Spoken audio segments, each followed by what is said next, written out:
Bom, boa tarde a todas e a todos. É um enorme prazer. Vamos ver se aqui ele está dentro do campo de... É um enorme prazer estar aqui com vocês para essa conversa. Parabenizar o Chico e o Denis pelo documento que eles prepararam. Prazer estar com o Daniel. Se eu tive algum impacto negativo sobre a vida dele, ele tem tido impacto extremamente positivo sobre a minha, porque me desafia a pensar esses temas à luz de um velho direito constitucional, né? E agradecer meus queridos amigos Sérgio e Bernardo pelo convite.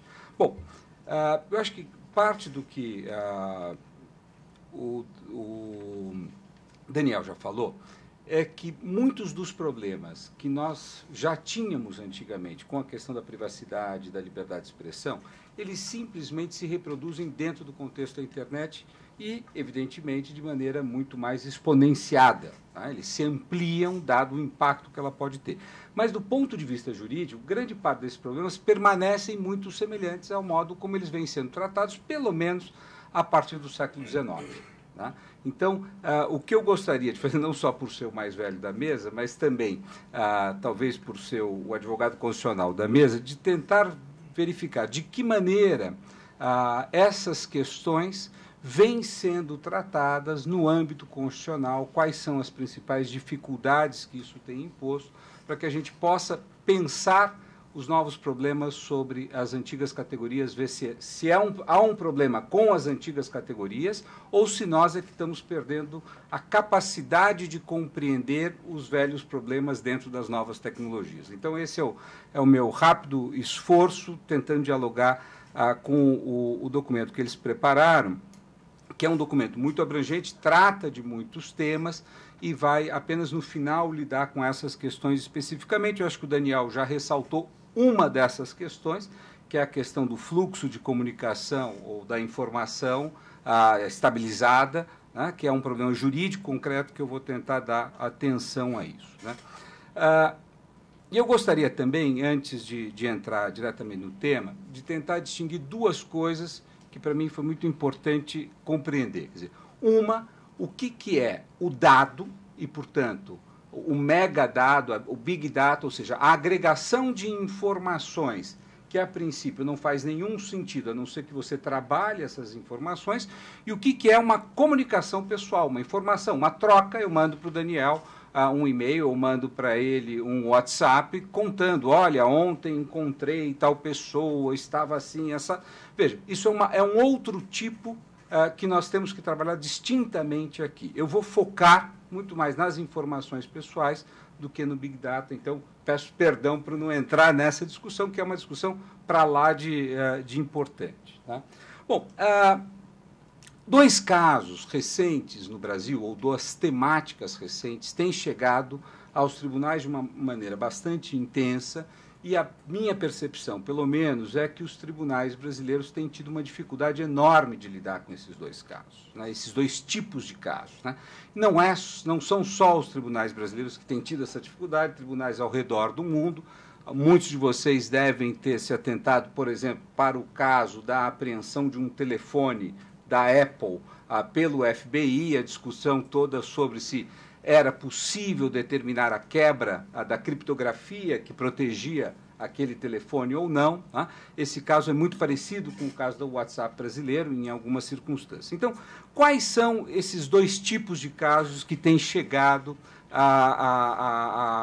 aos tribunais brasileiros e têm confundido? Quer dizer, o pior, num contexto onde os tribunais brasileiros, nos últimos anos, têm sido, em grande medida, as principais ameaças à liberdade de expressão. Então, são tribunais pouco receptivos a uma doutrina mais liberal e progressista no campo da liberdade de expressão, com exceção do Supremo Tribunal Federal, que fica o tempo todo policiando os juízes de primeiro grau, que exercem com grande naturalidade o poder de veto e o poder de censura, seja decretando sigilo dos processos, sigilo das informações, e especialmente no campo da privacidade e do direito à honra, suspendendo que se possa ter acesso a determinado tipo de informação. Então, eu estou falando de um contexto onde a jurisprudência brasileira, não especificamente no campo da tecnologia, tem se demonstrado bastante conservadora, ou seja, ela dá uma prevalência ou ela interpreta a priori que os direitos à honra e à privacidade devem se sobrepor ao direito à liberdade de expressão. Então, essa é a tendência da jurisprudência brasileira, que o Supremo Tribunal Federal, em alguma medida, se contrapõe, em alguns casos, não em total, mas em alguns casos, então há uma tentativa de reequilíbrio. Esse é o contexto, né? O primeiro dos casos que eu acho que vale a pena a gente, talvez, compreender, para ver de que maneira, na prática, esses dilemas se colocam, é o caso da WhatsApp, né? Então, o WhatsApp, nós todos temos aqui esses aparelhinhos que nos permitem fazer uma comunicação muito rápida, muito precisa, etc.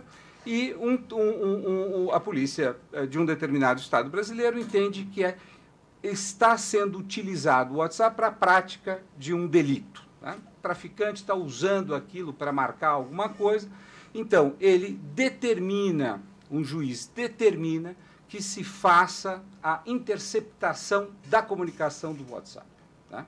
E aí a empresa diz, olha, eu não posso fazer isso. Eu não posso fazer por vários motivos, eu não sou representante da empresa, não vou dizer quais são todos os motivos, mas ela vai dizer vários motivos, que vão desde motivos de natureza jurídica, falando eu presto um serviço que assegura às pessoas a privacidade na sua comunicação, até motivos de natureza técnica. Ele vai falar, olha, eu não posso porque essas comunicações se dão de forma, elas estão sendo transitadas de maneira encriptada, né? Poxa, mas você quebra a encriptação. Ele fala, eu não consigo fazer isso, porque na realidade esses telefoninhos infernais, eles encriptam quando sai a informação e o outro que recebe essa informação encriptada, ele desencripta essa informação. Me dá a chave de quebra da encriptação. Não posso, porque a cada vez que esses telefoninhos se comunicam, eles mudam a senha, a chave da encriptação. Então, nem que eu queira, eles se tornaram seres autônomos e eu vou ficar dias. E quando eu conseguir quebrar a chave, já é outra chave. Então, eu não consigo fazer a interceptação. Então, há um argumento de natureza jurídica, de que eu não posso fazer isso, e aí isso vai diretamente àquilo que o Chico, se eu não me engano, colocou. Tá? Por quê? Porque a Constituição brasileira faz uma distinção, quer dizer, isso é constitucional, não é simplesmente interpretativo, entre a comunicação telefônica e as outras formas de comunicação, a carta, a correspondência. Tá? E qual é a justificativa, se o Chico me permite, ele falou disso, mas para tentar interpretar, o que o ministro Sepúlveda Pertence coloca quando ele constrói essa jurisprudência? Por que ele diz que a Constituição está certa ao tomar essa decisão?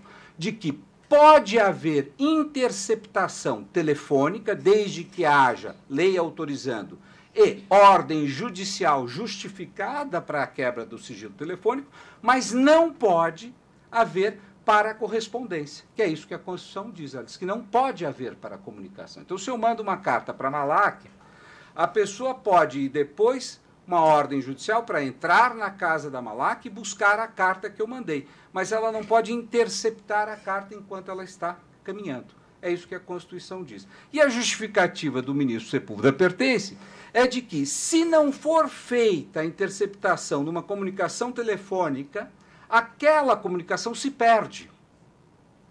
Já a carta que eu encaminhei para Malac, ela pode, no momento posterior, ser apreendida. Logo, se o princípio geral dos direitos fundamentais é que você gere a menor forma de constrangimento possível para atender o interesse público, tem uma investigação de interesse público, eu tenho que constranger minimamente possível as pessoas, os sujeitos de direito, para que eu possa realizar aquela coisa de interesse público, então eu minimizo, eu só posso pegar a carta que está lá na casa dela, e assim é que o Supremo decidiu, e essa é a lógica do sistema brasileiro. Bom, então surge a pergunta, afinal, essa comunicação que nós fazemos no WhatsApp, essa é a primeira pergunta, ela é uma comunicação telefônica ou ela é uma comunicação de outra natureza e que, portanto, não pode ser interceptada durante o seu fluxo? Tá? Essa é a pergunta 1 que o Supremo vai ter que responder. Ele já respondeu nos anos 90, dizendo que ela era, ou melhor, não enfrentando esse problema, porque nós não tínhamos ainda o WhatsApp. Mas a lógica é que ele falou, isso é uma correspondência porque ela fica preservada, ela está arquivada em algum lugar. Ah, mas você pode destruir. Bom, a carta também você pode rasgar. Tá? Então, essa é a pergunta número 1. A pergunta número 2 que surge nesse caso, que é uma pergunta altamente interessante, e aí é uma pergunta de filosofia política, mais do que uma pergunta propriamente jurídica, é, afinal, eu posso conversar com a Malak em segredo ou não? Eu tenho esse direito de ter um drama pessoal e eu converso com a minha amiga. Eu vou aqui no meio da praça e converso, conto para ela isso. Eu posso fazer isso por carta? O direito tradicional diz que sim, e, portanto, não pode haver a quebra do fluxo dessa informação. Eu posso fazer por WhatsApp? Bom, se eu entendo que eu tenho direito ao segredo, qual que é a consequência natural? Que uma empresa que proveja um serviço que assegure o segredo também seja lícita, e esse serviço também seja lícito. Como eu posso guardar no cofre de casa, pôr um cadeado numa informação para manter o segredo, e a empresa que produz o cadeado, o cofre também são lícitas. Tá?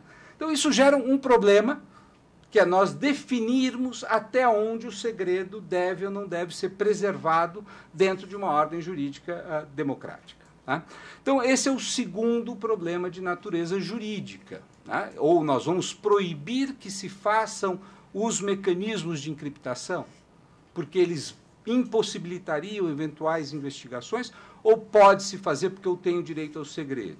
Ah, mas eu posso fazer coisas ilegais por intermédio do segredo. Bom, eu posso fazer coisas ilegais por intermédio da Bolsa de Valores, por intermédio do casamento, por intermédio de uma série de outras instituições que não necessariamente deverão ser proibidas porque as utilizo para alguma atividade legal. Então, esse é o segundo problema que vai ser colocado para o Supremo Tribunal Federal, se ele vai impor que toda a forma de proteção do segredo guarde uma chave de acesso. Então, você pode vender esse produto, mas quando judicialmente eu determinar, a empresa tem que dar a chave de acesso para a Polícia Federal. Pergunta número 3. Qual é a segurança que a Polícia Federal dá, eu não preciso dizer isso no dia de hoje, né, de que essa chave não vaze e, portanto, todos tenham acesso a todas as comunicações? Então, aí é um problema que já passa da natureza jurídica para a natureza técnica. Para encerrar o caso WhatsApp, que dá uma maior intensidade a esse caso. Como a empresa se nega, e se negou a fazer isso, a entregar, a quebrar, etc., o que aconteceu, então, o juiz defendeu a suspensão do aplicativo. O aplicativo não pode... Isso é a medida sancionatória. O problema é que quando ela sanciona, 90 milhões de gaiatos, nós outros, ficamos impedidos de nos comunicar. Então, isto viola o direito à comunicação e o direito à liberdade de expressão previsto na Constituição. Então, veja, essa é a dimensão que os problemas alcançam, né, quando nós estamos falando desses direitos, que são direitos extremamente importantes dentro do contexto eletrônico. Segundo caso, se eu tiver tempo, né, que é um caso que também, esse caso do WhatsApp, ele fez um zigue-zague nos tribunais, está pendente no Supremo. Um segundo caso, que é do famoso direito ao esquecimento, que também traz enormes dificuldades. Tá? Veja, no caso aqui, o que nós estamos em jogo é uma eventual polarização entre o direito à liberdade de expressão de um lado, o direito de comunicação, e do outro lado, o direito à privacidade, o direito à honra. Né? Um cidadão espanhol estava muito amolado, porque ele estava tentando fazer um negócio e aparecia, quando se procurava o nome dele no Google, que ele teria sido um mal pagador de uma prefeitura lá do interior da Espanha, num determinado ponto. Ele teve o seu apartamento, inclusive, leiloado para pagar, para quitar as suas dívidas tributárias, mas isso já estava resolvido.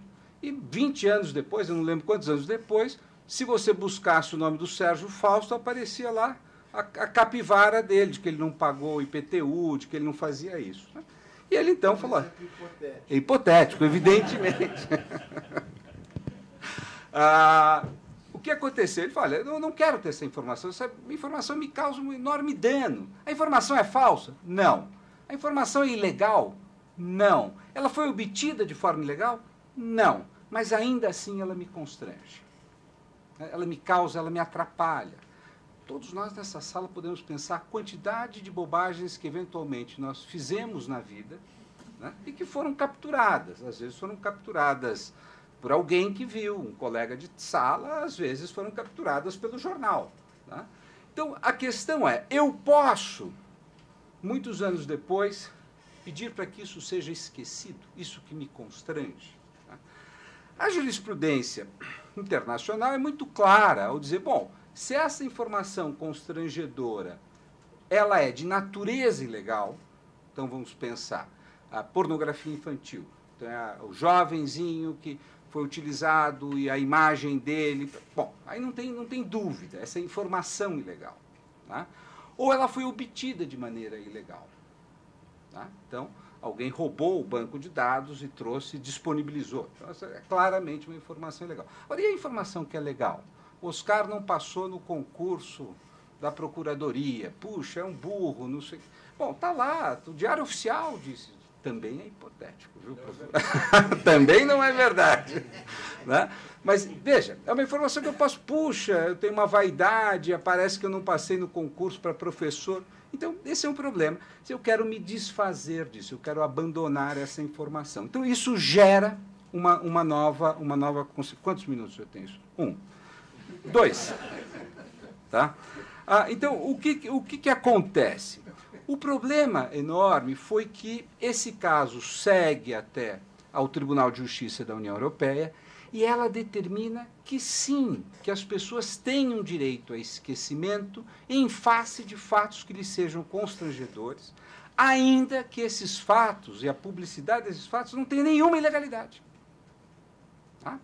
E dão ao indivíduo constrangido o direito de pedir, agora eu vou apontar o dedo aqui, a empresa, Google, ou a outra empresa que seja tenha algum tipo de aplicador de pesquisa, de busca, fala assim, olha, deslista isso. Né? Quando colocar Oscar Vilhena concurso para a Procuradoria, tira e não vai dar nada. E ele, então, é quem vai julgar se ele vai deslistar isto ou não. Não é que o Diário Oficial não vai estar lá que eu não passei no concurso. O que não vai é possibilitar que eu busque pela internet isso. Tá? Bom, o que isso gera? Isso gera enormes problemas, evidentemente. Em primeiro lugar, o direito à informação. Se alguém está querendo me contratar como advogado, vai ver se eu sou um cara correto ou não, se eu passei nesses concursos ou não.